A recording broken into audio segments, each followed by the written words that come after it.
Empowerment 2024 या समिटमध्ये आपण भवन महाराष्ट्र अकादमी, MIT आणि महिला बाल विकासच्या सहकार्याने हे समिट आयोजित केलेलं आहे. या कार्यक्रमामध्ये महाराष्ट्र कन्यारत्न हा पुरस्कार आपण वेगवेगळ्या क्षेत्रात काम करणाऱ्या मराठी महिलांना आपण देणार आहोत. त्याच्यामध्ये वेलनेस इंडस्ट्रीमधल्या डॉक्टर रेखा चौधरी आहेत.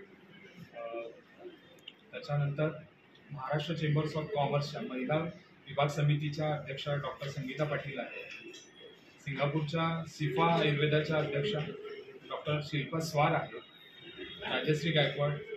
त्याच्यानंतर केसरी टूर्स अँड ट्रॅव्हल्सच्या झेलम पाटील यांनाही आपण या पुरस्कारानं सन्मानित करणार आहोत. 5 फेब्रुवारी 2024 रोजी जे ह्युमन एम्पॉवरमेंट समिट होणार आहे, तर या समिटच्या अध्यक्षस्थानी माननीय आदितीताई तटकरे, मंत्री महिला व बालविकास महाराष्ट्र राज्य या उपस्थित असणार आहेत.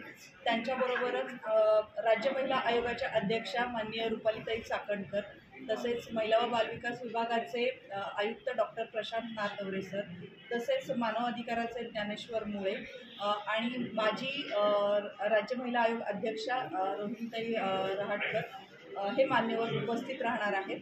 आणि हा 5 तारखेला सकाळी 11 वाजल्यापासून ते 4 वाजेपर्यंत या सर्व पुरस्कार सोहळा, त्यानंतर MITचं वुमन अँड चाइल्ड एम्पॉवरमेंट हबचं उद्घाटन, हे सर्व कार्यक्रम त्याच्यामध्ये इन्क्लूड आहे.